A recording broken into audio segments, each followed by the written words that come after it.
Hello and welcome, Dirty William here, back with another episode of Dungeons & Dragons Online Let's Play. Just finished getting the XP for, technically, level 6. I am banking XP. That means I am not taking the level until I absolutely have to. So right now, you can see at the bottom, I am level 4, and I have 111,999 experience points. What that means is I'm just 1 point shy of getting the XP for level 6. What I've done is I already had the XP for level 5. I just didn't take level 5. So what that meant is all these lower level quests that I'm running right now on Hard and Elite, I can do all of those and still get good XP for it. And as a free-to-play account, which I've never done before, it seems like I'm going to really have to bank the XP. So, we're going to level up here as a ranger, level 5. Going to put a point into concentration, a point into, actually 2 points into disable device will give us 1 total point for our modifier. Half a point into open lock, which is here, because we took half of a point, put 1 point in and got half a point last level when we took a fighter level. So put half a point there to make it even. We're going to do search. Search will put 2 points in. And then spot 1 point, and our last 2 points are going into UMD. So we'll click next. We get 10 additional hit points. Our BAB goes from +3 to +4, and our will save goes from a +0 to a +1, which is nice. That's one thing I found in running this stuff. I didn't die this time, but I went out and got some potions of protection from evil. These cost about 5 platinum each, but this will protect you from getting held, which I was getting held a lot. So that's a will save thing. Now, my will saves will get better with time, but for right now, this is a way to spend your platinum, definitely, on something that is very useful. 5 minutes of this, have a whole stack of them on you. The enemy casters on Elite, especially the champions, they are brutal. So you really need to range them and have protection from evil so you don't get held and beaten down.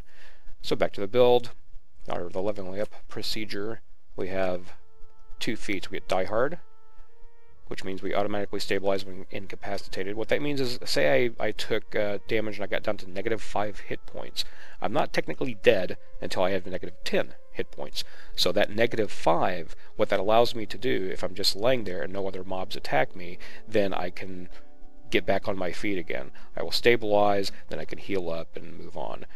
Wilderness Lore, which is something that rangers get. And here's all the skills, the points we put in. Spot, search, disable device, open lock, concentration, and UMD. So we're going to finish. And now we have the 4 action points to spend. So Control R, and we'll take a look and see what the build calls for this time. We're going to be doing some Tempest stuff, it looks like. So we have Tempest 1, the Whirling Blades. Looks like we already took... No, we took that last level, the Shield of Whirling Steel.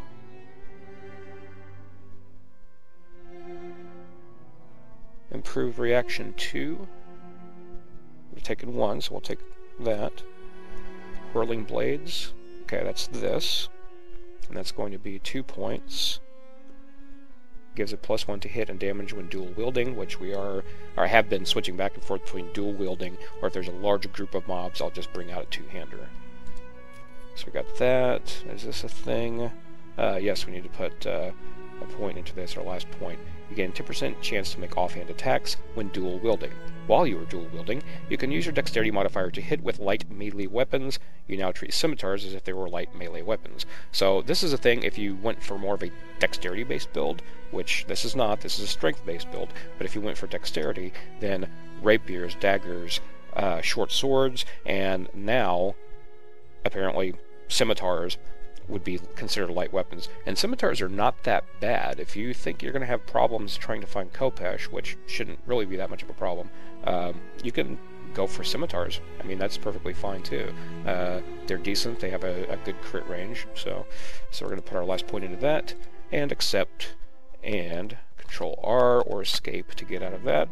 And I think that should be about it, other than gear. Let's see if we have any new acquisitions. I have a bunch of stuff to sell. I looted a dagger. Now, that does piercing damage, not slashing damage. The only reason I'm doing that is because there's a feat in the game called Oversized 2-Weapon Fighting, which means it negates a penalty if you use 2 large weapons in each hand. Well, khopesh is a large weapon, but by putting a dagger in my offhand, then I'm kind of negating that penalty so that I can attack with 2 weapons. Now, a kukri or even a sickle would be a better weapon because it's slashing, but for right now I'm just using this dagger just because. Looted this, Maul of Vengeance. I think that was in... What was that in? That was in a quest. What was the quest? Can't recall off the top of my head. Might have been Walk the Butcher's Path. So it's a skeleton beater, I guess. You can beat down monsters with that. Have a bunch of gems and garbage to sell. Somewhere in here I had... Is it this? Yes, khopesh of Ghostbane. Ghostbane does extra damage to undead, and it bypassed the incorporeal thing that ghosts and shadows and specters have.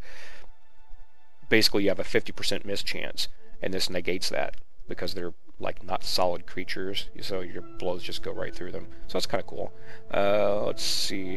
I had been using this Acid Guard armor, which is better than what I have on, but this gives me plus 10 vitality, what I'm wearing now. And hit points are kind of mattering, especially when I go into hard enemies and stuff. It's not really an easy thing to do. Now, some of the video footage that I'm going to tack onto this video is the Kobold and Ringleader. Now, that was run on Elite, and I could not find one of the traps. My search skill was not good enough, so this is the point where you might start looking at the auction house and trying to find better search here.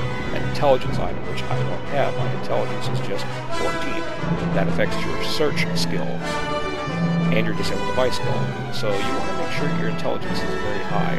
For example, at level 6, I want to try and get a +3 item, or at least a +2 item, so this comes out to 16. I will need to at least have a +3 item to cast first level ranger spells at level 6, so go hunting on the auction house pretty much. Let's see, what else do we have?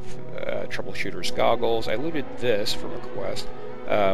This gives me lesser false life, but the fortification is the nice thing because this protects me a little bit from sneak attacks. Let's see, I have a +2 deadly cloak. Yeah, it gives me +2 to my damage. Still have this on, which I could really get rid of because I have this right now. Technically, the armor gives +10. That does not stack, so the vitality and this, the lesser false life, it won't stack. Protector's Gloves gives me a DR1. I also have this as a clicky shield. This is good for quests with a lot of casters that want to spam magic missile and the like, because shield will give you protection from magic missiles. My end reward that I took from Kobold New Ringleader is a plus, here it is, it's a level 5, it's still showing up as, I can't use it, but I can, +5 dexterity, or +3 dexterity belt. I think I'm probably going to wear that, because that would increase my reflex save by bumping this up. It's not an even amount right now, so I should be at a +4 modifier. So let's lock that, and put that on. Nope, apparently I have dexterity someplace else. Yeah, still, it's a point better, so it goes from an 11 to a 12. I'll take that.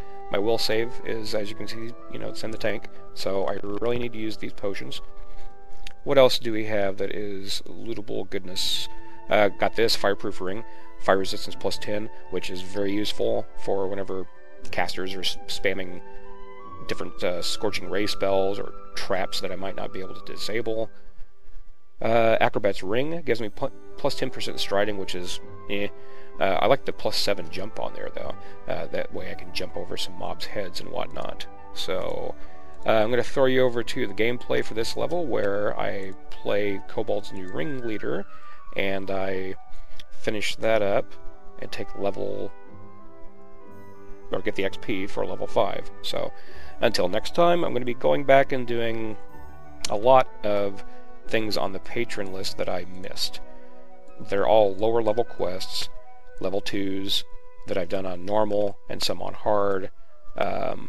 In the description below you will see what I ran this level to get the XP. It wasn't really that difficult. I'm just taking it slow.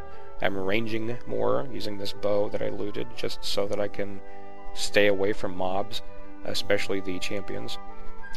Some of these things I cannot run because these are adventure packs. So the Catacombs is an adventure pack, the Sacred Helm, it goes along with Chanticleer. I cannot run that.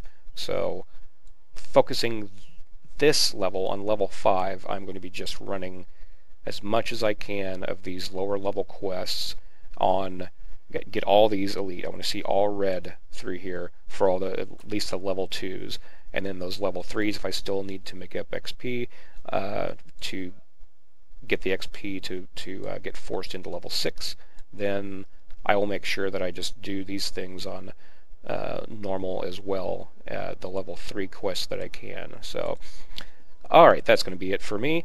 Be sure to hang out here and watch the gameplay footage of Kobold's new Ringleader on Elite. Until next time, thank you for watching, and I'll see you later.